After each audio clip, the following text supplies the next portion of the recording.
बिस्मिल्लाहिर्रहमानिर्रहीम। तो कुरान पाक की जो अजमत और उसकी जलालत का जो तजल्लियात का जो असर है, उसका पावर है, हुजूर पाक सल्लल्लाहु अलैहि वसल्लम के कल्ब अतहर ने उसको संभाल लिया, उसको जज्ब कर लिया, अब्जॉर्ब कर लिया।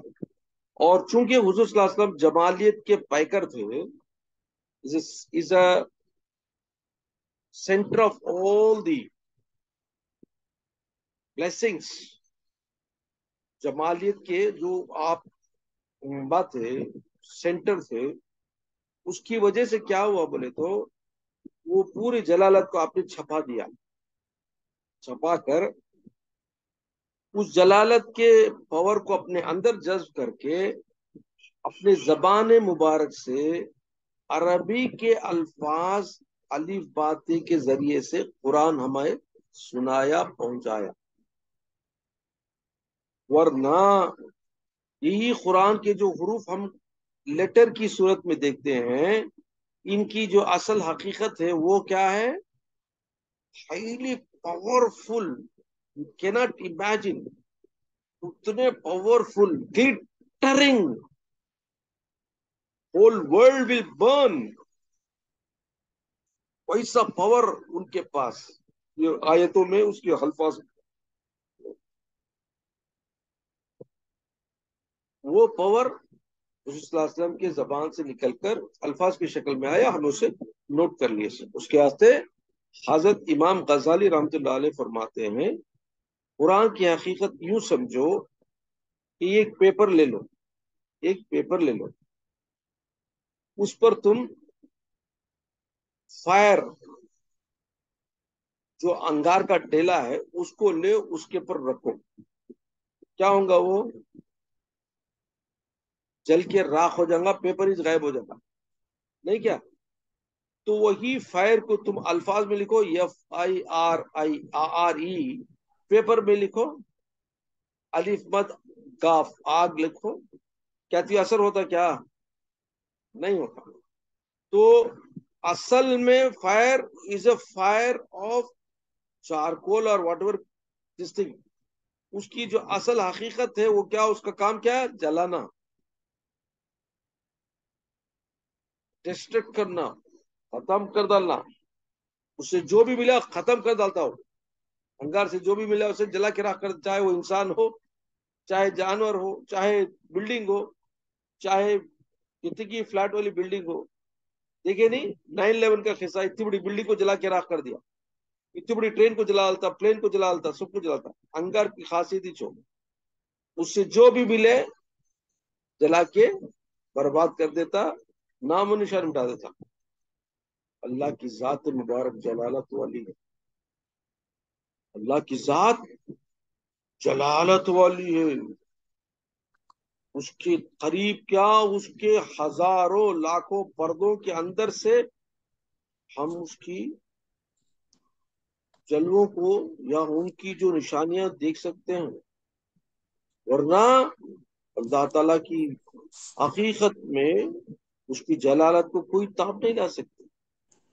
ये वही जात मुबारका है, यही वह जात पाक है, ये यही वो नूर मुबारक है जिसने मेराज की रात में अल्लाह को आमने सामने देखा, बात किया।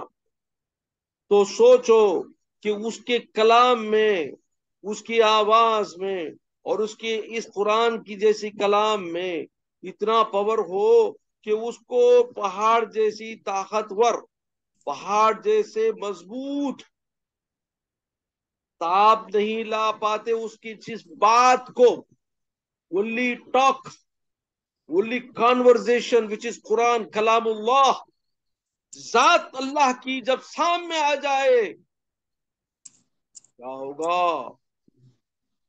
कोई सोच सकेगा? तो वैसी जात मुबारका के सामने हमारे आका, हमारे सरवर आलम सल्लल्लाहु अलैहि वसल्लम की जात मुबारका मेराज में मुलाकात करती है। कैसे? कान ख्वाब खौसैनी औ अदना, 1 फुट से भी ज्यादा, अभी कम फासले पर दोनों आमने सामने बातचीत करे, देखे एक दूसरे को, बात करे बात सुने, बात करे बात सुने। अल्लाह अकबर। तो अंदाजा लगाओ वो जात मुबारका हुजूर सल्लल्लाहु अलैहि वसल्लम की कैसी होगी। और उसी जात के बारे में बेवकूफ, नालायक लोग क्या कहते हैं, वो हमारे जैसे बशर है, नौजुबिल्लाह मिन जालिक। तुम्हारी क्या हकीकत है रे बेवकूफ, है? दुनिया की छोटी सी मामूली अंगार में जल के तो राख होने वाला, अल्लाह के जलालत के सामने खड़ने वाली जात को तू कंपेयर करता है। अस्तगफुरुल्लाह रब्बी बिल्कुल सब भी होती है। तो बहुत सारी राज की बातें हैं कुरान के बारे में, मैं कहाँ कहाँ बोलूं। अल्लाह अकबर। ठीक है, यहाँ तक खड़ा लो, बहुत बहुत निकल रहा है मेरे दिल से दिमाग से। अल्लाह इसको महफूज रखिए इंशाअल्लाह, फिर कभी बोलूंगा। अच्छा, तो बता रहा था यार कि अल्लाह के जो इसमें आजम की जो बरकतें हैं, बड़ी भारी बरकतें हैं। तो उसके नाम की बरकत की वजह से बहुत सारे कमाल, बहुत सारे उसके करामात हो या तुम क्या भी समझो, अजीब व गरीब चीजें हम कर सकते हैं।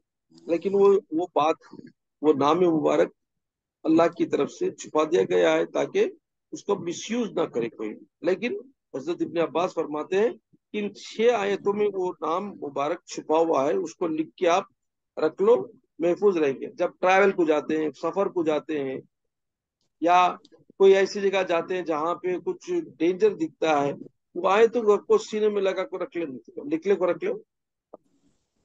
अब यहाँ पे एक बात बोलता हूँ, ये दलिंदरा हमारे अजमाई जो ताविजा को नहीं मानते, और ये जो भी लिख के देते ना इसकी तरफ नहीं मानते, तो क्या बोलते हैं, अल्लाह देख लेंगे, अल्लाह देख लेंगे।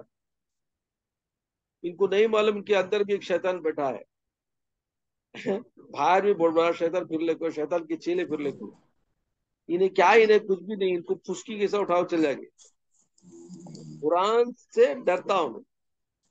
तो कुरान की आयत अगर किसी के पास ताबीज की सूरत में हो, या गले में लगा ले ताबीज बनाकर, तो इसमें बहुत बड़ा फायदा होता है। बचपन में कंजुल अर्श या दूसरे कुरान की आयतों को ताबीज बनाकर बड़े लोग हमारे गले में या हाथों में लगाते थे, या कमर में बांधते थे, या अपने सीने पर रख लेने की ताकीद करते थे। इसकी वजह से अब बात समझ में आई। हजरत इब्ने अब्बास से रिवायत है। हजरत इब्ने अब्बास कौन मालूम? हुजूर सल्लल्लाहु अलैहि वसल्लम के खासुल खास सहाबी, one of the writers of Quran and हदीस लिखने वाले, हदीस के बहुत बड़े रावी, हुजूर सल्लल्लाहु अलैहि वसल्लम से डायरेक्ट इल्म लेने वाले, सबसे पहले मुफस्सिरीन में कुरान की तफसीर लिखने में या कुरान की तफसीर बोलने में नंबर 1 उन्होंने, तो बड़ा दर्जा हजरत इब्ने अब्बास का। हजरत इब्ने अब्बास का मकबरा हमें जाकर देखे, कहाँ? ताइफ में है, सऊदी अरब के ताइफ में आपका मकबरा है या आपकी मजार है। तो बताने का मकसद ये कि अपने पास से रावी है, रिवायत है।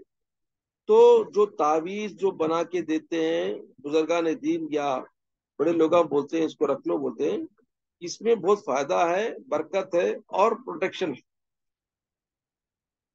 अब बात आई तो एक बात समझाता हूं मैं। एक आदमी था, जैसे आजकल के हैं हमारे नौजवान हैं, या सऊदी अरब के जाने वाले हैं, या वहाबी जिसको हम कहते हैं, वो एक जना क्या करे, एक हजरत के पास गया, बोले हजरत ये तावीजा पली थे सब क्या, हजरत बेकार ये सब चीजा सब, ये सब मैं नहीं मानता हजरत। बोले ये सब चीजा मैं नहीं मानता, जाओ जी तुम्हें एक बेकार कह दी, नमाज पढ़ो, अल्लाह अल्लाह देख, अल्लाह अल्लाह वाहिद। बोला हजरत, बोले कुछ भी नहीं बोले, सुन लिया खूब सुन लिए। सुन ले बोले कुत्ता, बंदर, सुअर। बोले हाँ। चढ़ गया ऐसे गुस्सा, क्या बोले तुम्हें, क्या जी बोले तुम्हें मुझे, हो सकती तुम्हें मुझे ऐसे बात, हाँ? ऐसा गुस्सा चढ़ा, टेम्परेचर बहुत बढ़ा उसका। तो हजरत बोले, मैं क्या बाप बोले, क्या है बोले ना, अल्लाह की कितनी मखलूका अल्लाह पैदा करे, उसमें 3 मखलूका का नाम लिया हमें। मैं क्या बात, वो 3 मखलूका नाम लिया, मैं तुझे ही बोला नहीं और तू को बोला भी नहीं। 3 मखलूका का नाम गिनाया हमें। उतना तेरे पर उतना असर हुआ, ऐसा गुस्सा होगा मुझे मारने भी आगा ना बा। तो अल्लाह की छोटी सी छोटी मखलूक के नामों में इतना असर है तेरे पर, तो अल्लाह के कलाम में क्या नहीं असर होगा बोले। अल्लाह के कलाम में क्या नहीं असर होगा रे दीवाने, पागल। अल्लाह के मखलूक के नाम लेने पर तुझे इतना असर हुआ ना, अल्लाह के कलाम में क्या नहीं पावर होगा। और तौबा कर लिया, हजरत के कदमों में गिर गया, बोला माफ कर लो हजरत, मैं बिल्कुल जाहिल था, मुझे नहीं मालूम था इतना ये। तो बताना मकसद ये है कि अल्लाह के कलाम में उतनी बरकत है। तो 6 आयतें लिखने के लिए स्वास्थ्य बन। अब चलो आगे बात करते हैं। यहाँ पर हमने जो आयतें पढ़ी उसका तर्जुमा, लहू मुल्क समावात वल अर्द, सारे जमीन और आसमानों की पूरी बिल्कियत, बादशाहत, ओनरशिप किसके लिए है? अल्लाह के लिए। अब सुनो, आसमानों में रहने वाली मखलूक कौन कौन? चांद, सितारे, प्लैनेट्स, फरिश्ते, जन्नत, दोजख, अर्श कुर्सी, और जितने भी ऊपर कितने की अनगिनत प्लैनेट्स हैं जो हमें नहीं मालूम, उसमें कौन कौन मखलूक है, सब किसकी है? Who is the owner? अल्लाह। अच्छा, जमीन, जमीन में इंसान है, जानवर है, हैवान है, झाड़ा है, पारा है, दरिया है, पहाड़ा है, कीड़े मखलूकात है, सारे जो जमीन में जितने भी हैं, किसकी दौलत है, किसकी ओनरशिप है? बात समझ में आना चाहिए। तो बादशाह जमीन में बहुत बड़ा समझता अपने आप को, लेकिन असल में क्या है? रियल ओनरशिप किसकी है? एक जमीन में हम एक प्लॉट ले लेते, घर बन लेते, आई एम द ओनर, क्या बोलते हैं? आई एम द ओनर, मैं बनाया, मैं पैसे धमाको धमाको मैं लिया, मैं करया, मैं कर, ये माल मेरा, इतने सौर माल मेरा, मेरी अम्मा दी जहेज में, मेरी अम्मा दी शादी में, मेरा माल मेरा, दौलत मेरी, जमीन मेरी, घर मेरा। नहीं, नहीं, अल्लाह ने क्लियर फरमा दिया, लहू मुल्क समावात वल अर्द,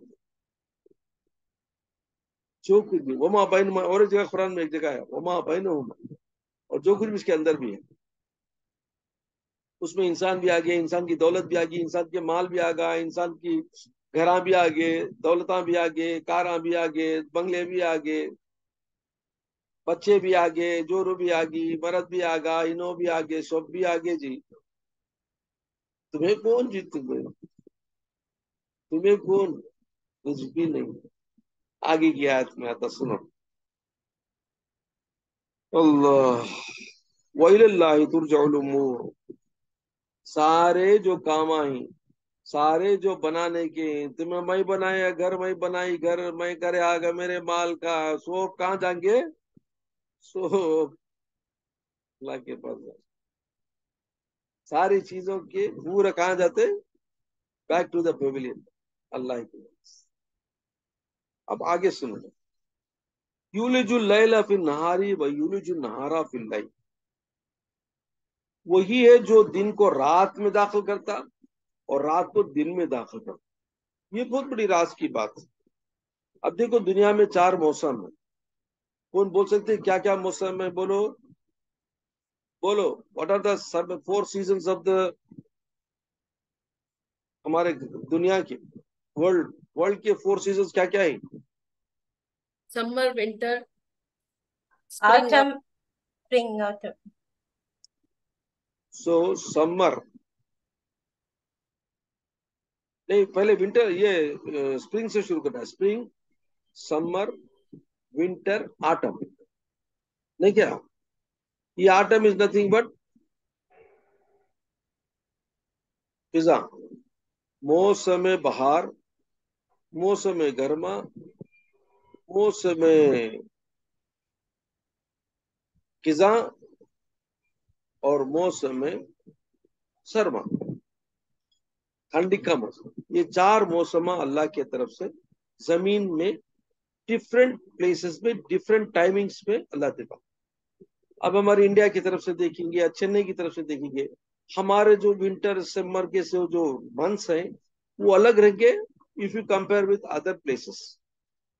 नहीं क्या? यूजुअली तो ये जो प्लेसेस टू प्लेसेस डिफरेंट मौसम आते हैं, ये किसकी तरफ से है?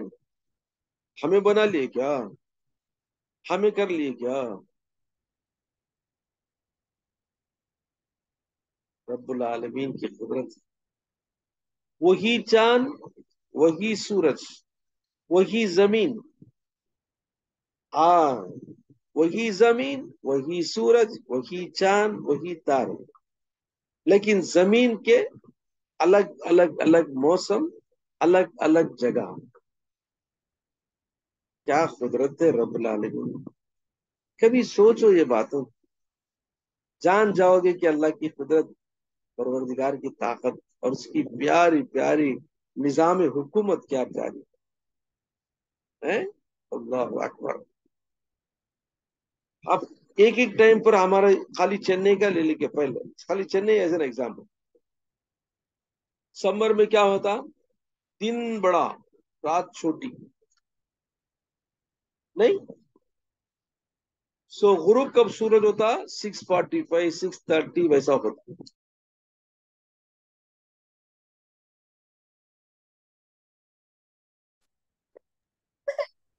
ये गुरूब, दिल्ली में मैं गया तो 7 बजे, 7:30 बजे नमाज पढ़ते मगरिब की। अल्लाह अकबर कया।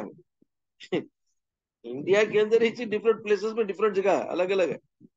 तो सोचो फिर दुनिया में कहाँ कहाँ क्या क्या नहीं रहेगा। बात समझे?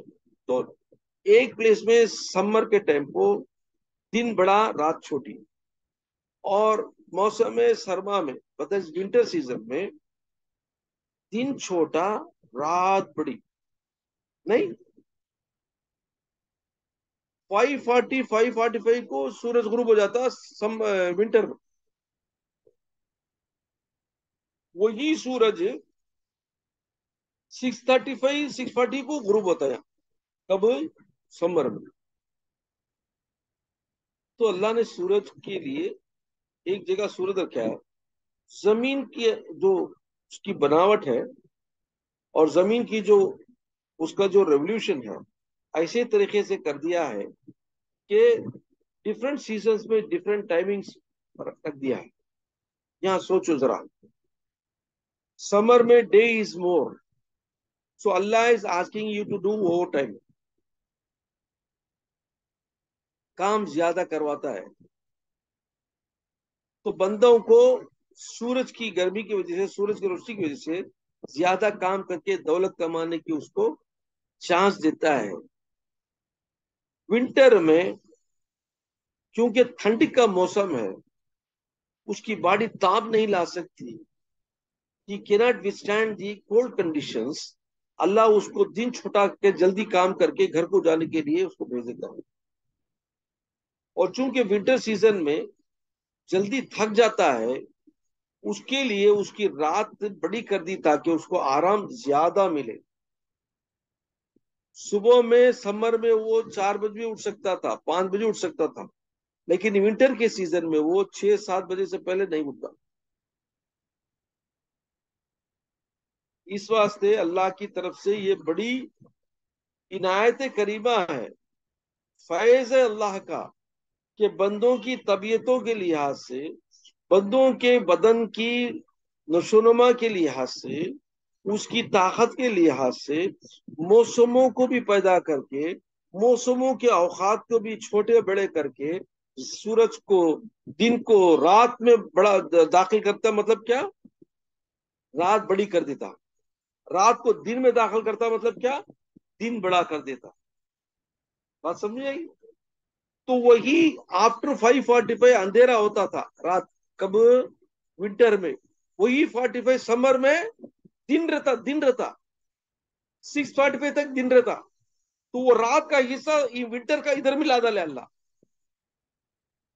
अच्छा समर का देखो, समर में 6:45 के ऊपर जरा अंधेरे का ना था, वो 6:45 तक उन्हें उजाले में रहता। तो रात उसमें दाखिल कर दिया। अब दिन की इसके रात दाखिल करने का देखो, 5:40 क्या 5:30 को गुरूब होता सूरज विंटर में। तो वो डे का जो पोर्शन था 5:30 टू 6:45 डे का पोर्शन समर में था, उसको रात कर डाले अल्लाह। तो रात में दिन को दाखिल करेगा कब? रात को दिन में दाखिल करेगा कब? समर में, मौसम सरमा में, मौसम गर्मा में। और दिन को रात में दाखिल कर दिया कब? मौसम सरमा में, विंटर में। क्या प्यारी आयत का कितना प्यारा माने है। तुम सोचना, तफक्कुर करना चाहिए। ओके। तो इस वजह से कि बंदों के लिए राहत ज्यादा मिले विंटर में, और गर्मी के दिनों में उनको ज्यादा काम करवाए ताकि वो ज्यादा कमा ले। चुस्ती रहती जब तक गर्मी रहती। खैर, तो अल्लाह ने फरमाया इस तरह से हम कुदरत की निशानियां बताते हैं, जरा गौर करो। वह अलीम बिजात सुदूर। और इसी बातों को लेकर अगर तुम सोचोगे और समझोगे कि अल्लाह कई को रात छोटी बड़ी दिन बड़ा दिन, दिन छोटा और बड़ी रात करया, अगर तुम जानोगे तो तुम्हारे दिलों में वो वैसा इल्म अल्लाह देगा। और आगे अल्लाह ने फरमाया कि इन चीजों में भी अगर तुम दिन में कुछ काम करते हो या रात में कुछ छुप के करते हो, सारी चीजें तुम दिखा के करो या छुप के करो, या दिल में भी बुरा सोचो, दिल में भी कुछ बात सोचो, तो अल्लाह फरमाया कि देखता भी जाहिर का बातिन का और तुम्हारे दिलों की बातों को भी। वो अलीम बिजात सुदूर, वो जानता है जो कुछ तुम जाहिर में करो, बातिन में करो, छुप के करो, और जो कुछ भी तुम दिल में भी सोच लो कि ऐसा करे जा, ऐसा करे जा, ऐसा खा ऐसा करे जा, जो कुछ भी तुम सोचते हो दिल में भी, अल्लाह वो बात को भी जानता है। अलीमुम बिज़ाति सुदूर। अब इसको लेकर मैं लिंक करता हूं कहां पे?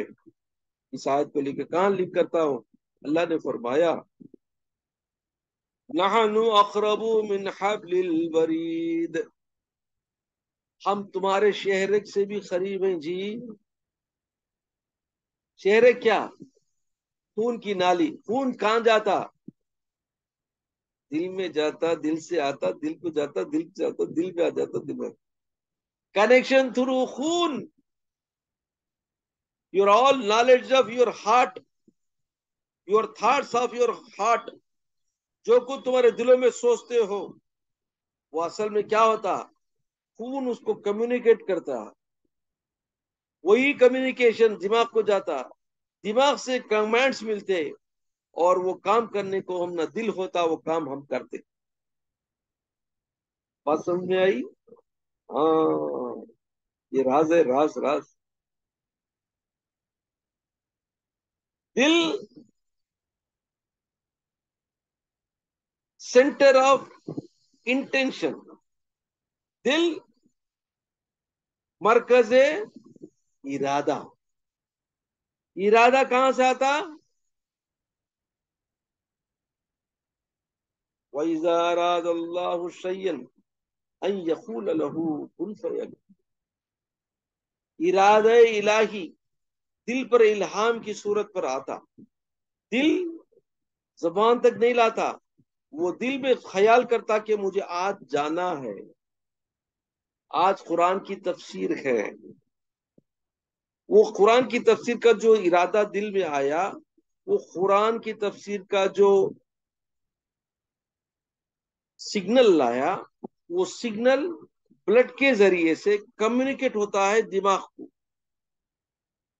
दिमाग उसके कम्युनिकेशन लेकर वो ही कमांड्स की सूरत में खून के जरिए से लिम्स में, पैरों में और हमारी सारी कुव्वत में देता है, ताकि गो प्रिपेयर योरसेल्फ, कुरान उठा, बैठ, ये ऑन कर, वो ऑन कर, ये कर, वो कर। He gives instructions. ओरल में बोलता क्या, दिमाग बात करता क्या, नहीं राइटिंग में देता क्या, ऐसा कर बोलता क्या, कम्युनिकेशन कैसा होता, सिग्नल्स ऑफ दिमाग, कंप्यूटर ऑफ दिमाग gives signals through your blood, and the blood goes to each and every limb and every cell. They will command you to act. हाथों को, पैरों को, आंखों को, कानों को, जबान को, सारों को जो इंस्ट्रक्शन मिलते हैं, कहां से मिलते हैं? कंप्यूटर दिमाग के सिग्नल के तरीके से। सिग्नल कैसा कम्युनिकेशन होता है? To blood. ओके। अब यही दिमाग अगर किसी को फालिज मारे, स्ट्रोक हो जाए, बोलते स्ट्रोक हो जाता है, हाथ है, पैर है, ये कांट मूव। क्यों? कि दिमाग का जो रग है, कम्युनिकेशन रग है, कम्युनिकेशन थ्रू दिस लिम्स है, कट हो जाता है, ब्लॉक हो जाता है। So the communication from the signal from the brain, दिमाग की जो सिग्नल्स हैं मूवमेंट के लिए लिम्स को, और हमारे जो रेशा है, मसल्स हैं, मूवमेंट के लिए वो जो सिग्नल देना चाहिए, वो सिग्नल ब्लॉक होने की वजह से इरादा करता हूं ने हाथ उठाने की, इरादा करता हूं ने पैर हटाने की, चलने की, no, no. Though the signal goes to the brain, communication the brain cannot go to the different part because the communication link is cut, or communication link is blocked. Understood? सजदा करना चाहिए हमको उस खालिक बाबरकत की जात पर, जिसने हमारे लिए इतना प्यारा इंतजाम फरमाया। अल्लाह अकबर। इस वास्ते हुजूर सल्लल्लाहु अलैहि वसल्लम ने फरमाया, रोजाना 360 मरतबा तुम सदका दिया करो। सारे सहाबा किराम डर गए, या रसूल अल्लाह, हम गरीब लोग हैं, कहाँ 360 सदके करेंगे? बोले नहीं जी, तुम सुभान अल्लाह पढ़ो, वो एक सदका हो गया। अल्लाह की तस्बीह बयान करो, सदका हो गया। इसमें भी एक राज है, इसमें भी राज है। बहुत सारी बातें आती हैं, मेरा बोलना चाहता हूँ, बोल नहीं पाता हूँ। I want to stop because बहुत सारे राज है, सीक्रेट से जल्दी मैं बोलना भी चाहता हूँ, अब मुझे रोका जा रहा है। I am just getting stop. Okay, Allah go deep. ठीक है, तो इसमें क्या है? दिन का बढ़ना, रात का छोटा होना, छोटा होना रात का नहीं, बड़ा होना रात का, दिन का छोटा होना, ये किसके कंट्रोल में है? अल्लाह। अल्लाह। आमिनु बिल्लाहि व रसूलिही व अनफिकू मिम्मा। ओ माय गॉड, मुझे एक मीटिंग को जाना है। ओके, तो मेरे ख्याल से यहाँ ये जो 6 आयतों पर मैं छोड़ता हूँ, मेरे ख्याल से इसके ऊपर नहीं होगा, मेरे हाथ से, मुझे जाना है मीटिंग कभी। ओके, तो यहाँ तक याद रखो कि जो कुछ भी मैं आज बताया हूँ, ये बहुत सारे सीक्रेट्स बातें हैं, जो खासकर मालूम नहीं कितने लोगों को समझ में आएगा। तो इसको राज समझ के रखो, और इसको अपने साथ नोट कर लो, बुक में लिख लो, और उसकी बातों को तुम जहन में रखकर सोचो, कभी अल्लाह की कुदरत की तरफ देखो, तुम्हारा ईमान भी कितना बढ़ता देखो। ये सच्ची ईमान बेटा, ये सच्ची ईमान हासिल करने का जरिया। कुरान पढ़ लेना, छोड़ डाला नहीं, कुरान के अंदर बहुत राज है, मैं बोल तो रहा हूँ। ऐसे ऐसे राज की बातें मिलते, वो दिल वैसा होना, राज सीखने के लिए अल्लाह के पास लो लगाना। ठीक है, मैं यही दुआ करूंगा, अल्लाह ताला जो भी सुनने वाले हैं, मेरे परवरदिगार को भी कुरान पाक का अजीम इल्का फरमाए और उनकी जिंदगियों में भी बहुत सारी बरकतें कुरान की उनकी जिंदगियों में भी नाजिल फरमाकर उनकी जिंदगियों को संवार दे। अल्लाह ताला हम सबको नेक और मुत्तकी परहेज़गार जिंदगी अता फरमाए, ईमान पर खातिमा फरमाए। अल्लाह ताला हमारी इस महफिल को कबूल फरमाए। वाखिर दावाना अल्हम्दुलिल्लाह रब्बिल आलमीन।